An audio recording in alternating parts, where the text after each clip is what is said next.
हर महादेव। ओम नमः शिवाय। 16वां अध्याय। देवी शक्ति का उद्भव।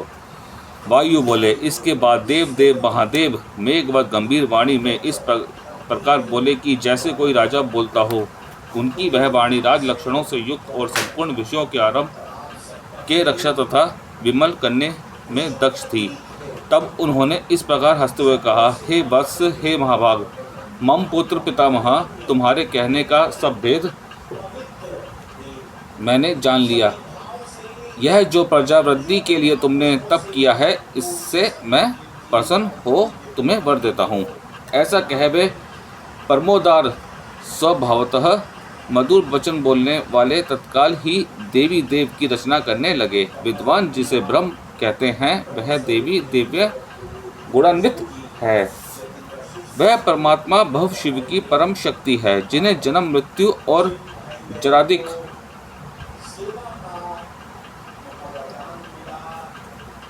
कुछ भी नहीं है। तो भवानी भव के अंग से प्रकट हुए हैं, जिनके निकट जाकर मन वाणी सहित इंद्रियां निवृत्त होती हैं, जो अपनी महिमा के सारे जगत को व्याप्त कर स्थित हैं, तथा जो शरीरियों के समान वह देवी विचित्र लक्षित हैं, जो सारे जगत को अपनी माया से मोहित करती हैं, और जो परमार्थ उत्पन्न न होकर भी ईश्वर से प्रकट हुई हैं, जिसके परम भाव को देवता भी नहीं जानते, और जो परमेश्वरी सब लोग महेश्वरी है, वह अपनी कांति जगत को प्रकाशित करते हुए दिखाई पड़ी। तब ऐसी महादेवी को प्रणाम कर ब्रह्मा के बहुत प्रार्थना की, हे देवी, षष्ठी में नियुक्त प्रथम से मेरी उत्पत्ति हुई है। हे देवी, मैं ही प्रजा षष्ठी में सारी जगत का रचयिता हूँ। इन सब देवताओं का मैंने ही अपने मन से सृजन किया है, परंतु पुनः पुनः सज्जित होकर भी ये नहीं बढ़ते। इससे मैंने मैथुनी षष्ठी का विचार किया है, और इस प्रकार मैं अपनी प्रजा की वृद्धि का इच्छुक हूँ। परंतु स्त्रियों का कुल तो आप ही प्रकट कर सकती हैं, जिसे अपने अब तक नहीं प्रकट किया है, और मुझ में वह शक्ति नहीं है, क्योंकि सब शक्तियों को उत्पन्न करने वाली तो आप हैं। अतएव हे सुरेश्वरी, मैं आपसे इस प्रकार की प्रार्थना करता हूँ कि हे सर्वज्ञ, आप अपने अंश से अनेक चराचर की वृद्धि करें, और मेरे तथा अपने अंश से उत्पन्न किए पुत्र दक्ष की तुम कन्या हो जाओ।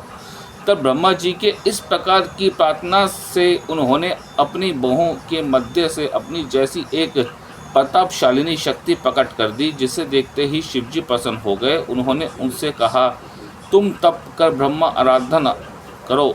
और तब उन परमेश्वर की उस आज्ञा को शिरोधार्य कर वह शक्ति तप करने लगी, और ब्रह्मा के वचन से वह देवी दक्ष दुहिता को ब्रह्म रूपिणी हुई।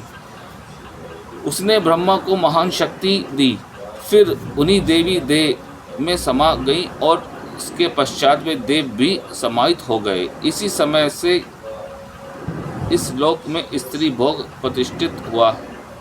हे विपिंद्र, इस प्रकार मैथुन धर्म से प्रजा षष्ठी परिवर्तित हुई। हे मुनि पुंगव, इससे ब्रह्मा जी को आनंद और संतोष प्राप्त हुआ। इस प्रकार देवी शक्ति की उत्पत्ति मैंने तुमसे कही, जो पुण्य को बढ़ाने वाली है, तथा जिसकी उत्पत्ति कथा सर्वदा श्रवण योग्य है। जो इस कथा का श्रवण और कीर्तन करता है, उसे सब प्रकार के पुण्य और पुत्रों की प्राप्ति और लाभ और शुभ होता है। इति श्री शिवापुराण सप्तभाव संहिता का 16वां अध्याय समाप्त।